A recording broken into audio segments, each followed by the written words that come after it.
And we're back. We are still in Chapter 1, looking at effective teaching traits, and we left off at number 6, which is having a sense of humor or bringing fun into the classroom. And I think you can see that down below with this chemistry teacher. Now that periodic table of elements, if you know your Lady Gaga, that might look a little bit familiar to you. But moving on, when it comes to having a sense of humor, it is almost always in the top 5, sometimes even the top 3 of what students say they're looking for, what to them makes a good teacher. In fact, here's a survey of 1,000 students, middle schoolers and high schoolers. They put it as number 1. So, if this is so important, I thought I'd ask the question, what are some ways teachers can do this? It's not as easy as it sounds. Personally, I love a good joke. I love humor when it comes to my choice of movies and books, but I can't tell a joke at all. So what do? Well, I try to bring in memes, I try to bring in videos and other sources that I can because I know I can't tell a joke. So you're going to have to ask yourself, what is going to be the best way that you can incorporate this? So you can use humor to break the ice. And that could be literally like the first day of class. So here's a friend of mine who teaches out in Vegas, and you can see they were putting nylon book covers on their books, and so he took a moment and turned them into Batman cows to have a little bit of fun. Other times that you might need to break the ice could be perhaps before a standardized test or some moment when you can feel the tension in your class. You might want to use humor, just into the everyday classroom. Maybe start off each day with a joke of the day. I've seen some teachers who might pass around an attendance roster, and every day on the attendance roster is a different funny joke. Or just little things to make your class fun. So I love this from Columbus City Schools, the idea that these second graders transformed the classroom into a reading campground, and they were allowed to bring in tents and all sorts of things and just have fun reading. Here we have a principal who dressed up like Elf on a Shelf and went around and hid in different places in the elementary school just to bring an element of fun into the school. And here's another video looking at this idea of fun in the classroom. Walk in the class and I know my teacher gets me. Thinking caps on and I know I'm learning quickly. Hey, hey, hey, hey. Okay, let's get ready to learn. It's gonna be a good day. It's gonna be a good day. It's gonna be a good day. Now slide, jump. Learning's all we got. Hey, we're sharks. Hey, we're sharks. Hey, everyone on your feet. Everyone on your feet. Everyone on your feet. Everyone on your feet. Now do your dance, do your dance, do your dance. Hey, you smart. You your teacher's pet. Hey, hey. Okay, how fun is that? Okay, I could never pull that off, but I would love to be a student in that class or a parent of a student in that class. So laugh with the class, have fun. Just always remember, not at the expense of a student. That you're not laughing at a student, you're not poking fun of a student, you're not giving them nicknames they don't like. If you're going to poke fun at anyone, you can poke fun at yourself, but not at your students. Number 7. This one is super hard for some people. Admitting when you've made a mistake and being flexible and willing to change when things aren't working out. It's hard to admit that you're wrong, but you know what? As teachers, you're going to make mistakes. I've been at this a long time and I still make mistakes, probably one a week. So when you do, you have to be quick to remedy and quick to admit when you've made that mistake. So I thought this was funny. This was a post from a teacher and it said, when you're a teacher and your dog eats everyone's homework. Well, that's something you're going to have to admit to your students. I haven't had that happen, but I have had, my cats chew up some homework. When my daughter was a baby, I'm sure I've had baby food or a spill or two on homework. Things are going to happen. But sometimes it's bigger than that. Making adjustments when things just aren't working out, or when you've done something wrong. Maybe an exam question was just bad. Maybe some of your rules aren't working, or maybe you haven't followed one of your procedures or didn't give good instructions on a homework assignment. Here's a video that is a little bit longer than some of the ones that I play, but I think it's important. It's a teacher talking about crappy lessons and how sometimes things just aren't going to work out. So in my first week in the classroom, I planned out this really cool get-to-know-you kind of mini project, and it would be a chance where students could explore all the key ideas from the different elements of social studies. And they were going to display this in a collage. Now, I had gathered together all kinds of magazines. I had reached out to my network and my friends, and every single part of this was well planned to a T. I mean, this was the foolproof first week. It was going to be epic, but it wasn't. It tanked. And I don't mean like it tanked a little bit. It tanked badly. Students began to argue over who was going to get the magazines. They went from just talking louder to basically shouting across the room until it was an ear-splitting decibel level. And then there were the moments where they just poured paint, and it was on the desks and it was on the ground. And I remember at one point with one of the class periods, I got frustrated and I raised my voice, which is just a nice way of saying I yelled. And then I had to apologize, of course, and I felt awful. And I left that particular day on my third day of teaching feeling like the biggest failure in the world. Now that doesn't feel good and it isn't fun. But you know what? Crappy lessons. They're the kind of things that allow us to reflect and grow as teachers. They're what keep us humble. We need those moments. In fact, I would say that they are evidence that we're taking creative risks, that we're working on our craft. So the bottom line is, as you enter the classroom, you can plan your lessons out as good as possible. You can have all the strategies in the world. You can have this thing nailed, or so you think. But you are going to have crappy lessons. And that's okay. It's part of what it means to be a teacher. So, welcome to the club.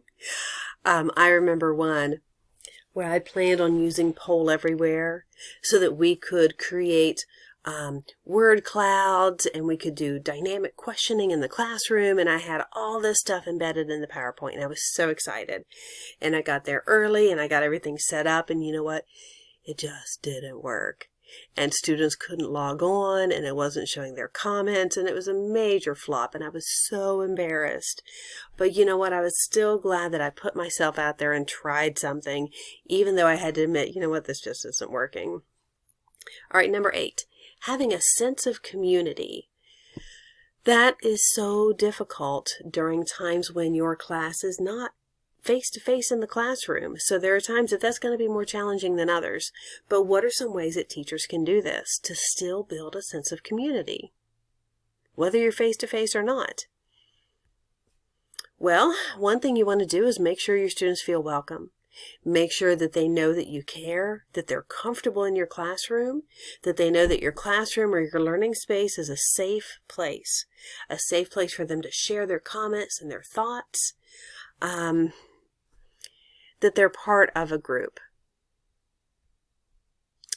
Here's a cute video, and I'm sure you've seen some of these online. This is one way that a teacher decided to greet her students. It is different from the male teacher who does the handshakes. We will watch that in another lesson, but here's one.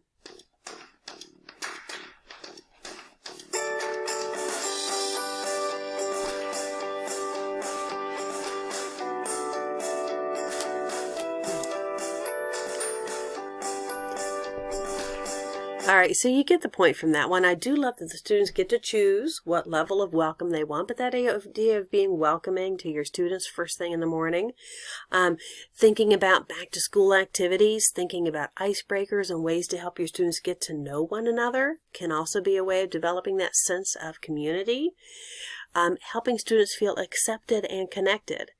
By starting off with those icebreakers, so either they're introducing themselves or they're getting to know or find other people in their class, and having group activities and discussions, you're going to help them feel part of a group, and hopefully that will lead the way to helping them feel accepted by that group and connected to the students in their classroom. Here's another great Facebook group called Teaching in the Fast Lane. And I've noticed some schools starting to use what they call house systems, similar to what you might see in a Harry Potter movie, as another way of grouping students and usually grouping them across different age groups and another way of helping them to feel connected. Number 9, having a personal touch in your class. You saw in one of the earlier videos that teacher who decorated her whole classroom like Harry Potter. That's a very personal touch. Having things like this in your classroom, where whether you're making the classroom homey in some way or connected to something that you love or something that's interesting to you, connect with your students personally. Now, obviously, you want to keep in mind boundaries, and there's a spectrum for this, and make sure you're keeping it professional, and you're not, telling them every fact about your child or your pet or your life in general, but connecting with them in a way that's appropriate and age appropriate. I love this. Mrs. Russell's Room is another great site. As educators, the more we know about who we teach, the more effective we will be with what we teach. Taking time to get to know our students isn't fluff time, it is academic time. Here's another one. So this is a teacher that uses dry erase markers to start off every morning with a positive personal message on the student's desk. Sharing personal experiences with the class. So especially if it's relevant, I'm not a big fan of just tangents for the sake of a tangent, but if it's somehow relevant to either getting to know your students or to the course content.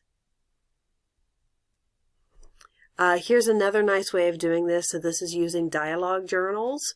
This takes an incredible amount of time and dedication from the teacher. So yes, each student is writing one of these, but the teacher is having to respond back to and give feedback on all of them. So it is a great deal of work, but a great way of building relationships. Taking interest in their personal lives. What do they like? What are they interested in? Do they have brothers and sisters? Do they have pets? Are they engaged in any sports or activities? I love this. It said, with most of my students gone on a field trip today, I wrote letters to each one of my 8th graders to give to them after their final exam next week. I signed each of them, go and build us a better world. How cool is that? So rather than spending that free time, playing solitaire or having a long lunch, she spent that time doing what is a wonderful personal touch to her students, writing them each a personal letter. Number 10, being compassionate and respectful. I think this is something that every single one of us can appreciate in our teachers. So this is the opposite of what I'm talking about. That teacher who says, that they're not rounding at all. And yes, you got an 89.97, but it's still an 89. Or Snape in Harry Potter. I think he obviously is the opposite of what I'm talking about for compassionate. So what am I talking about? I mean, being concerned about your students. Caring about how they feel, caring about their problems, caring about their reactions to what's going on in the classroom, being conscientious enough to think about, well, how are my students going to react to this? Might this trigger some of my students? Being thoughtful and respectful. I thought this was a really nice one. I want to take a second to look at this. So this is saying I had a middle school student who was coming unraveled in each and every way today. He walked up to me and said, today just isn't so good. I looked him in the eye and said, can I give you a 1-minute hug? He shrugged and said, I guess. I said, you have to commit to the whole minute. Can you do that? He said, I guess. So the hug began. At 20 seconds, I always watched the clock. He whispered, why 1 minute? I whispered back, so my heart can talk to yours. By 30 seconds, his squeeze tightened, and by 45 seconds, his head was on my shoulder. At 60 seconds, I said, you made it. He didn't move.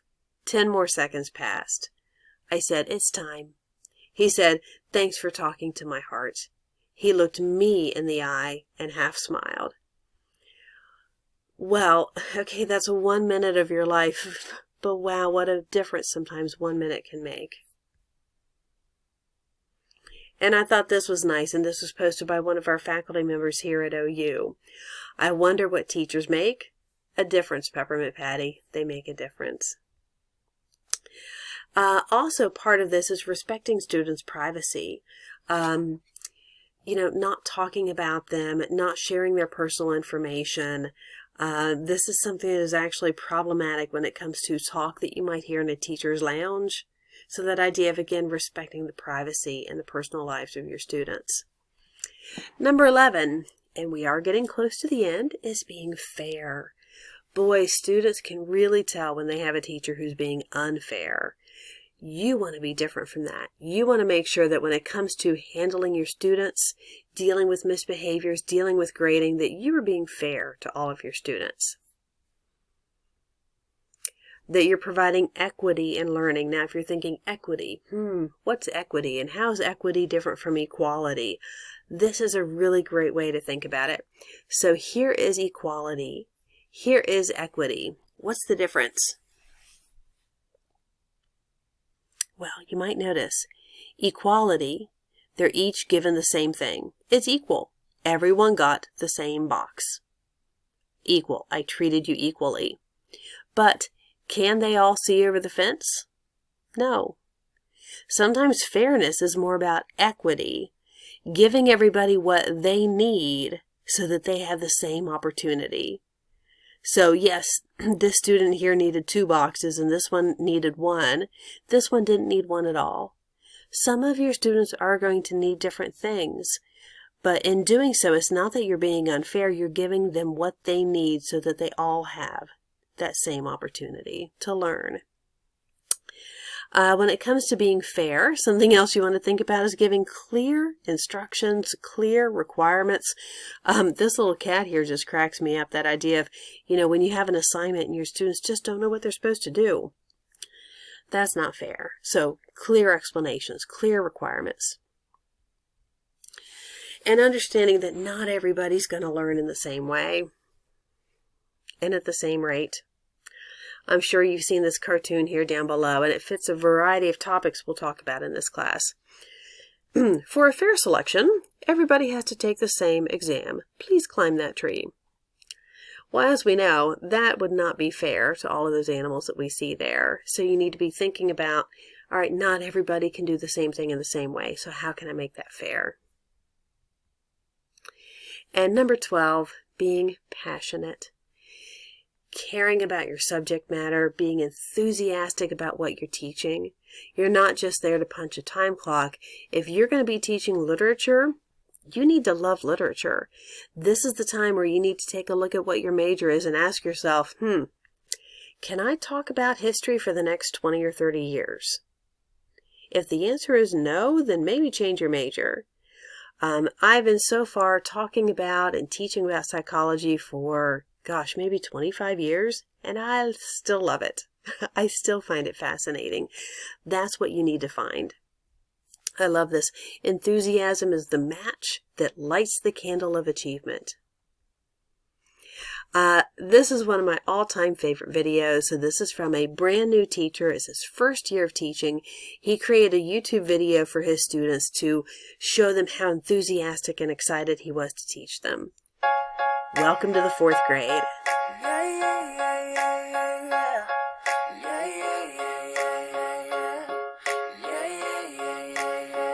Welcome to the 4th grade. So happy to meet you. Can't wait till I see you. Gonna have a good time. We'll learn about science. Find ways to apply it. And I bet that you'll like it. We're gonna have a good time. Welcome to the 4th grade. Hello, I'm your teacher. My name's Mr. Reed, and it's very nice to meet ya. I'm from Chicago. I love eating pizza and I dress to impress, but I still rock sneakers. It's my first year teaching, so it's all real exciting. Got some ideas and I really like to try them, like making songs to remember what you hear. We'll be learning so much by the end of the year. To my friends and my peers, the parents and the students, I'm ready, you're ready, we're ready. Let's do this. Yeah, but absolutely no daydreaming, working hard till the bell starts ringing. Welcome to the 4th grade. So happy to meet you. Can't wait till I see you. We're gonna have a good time.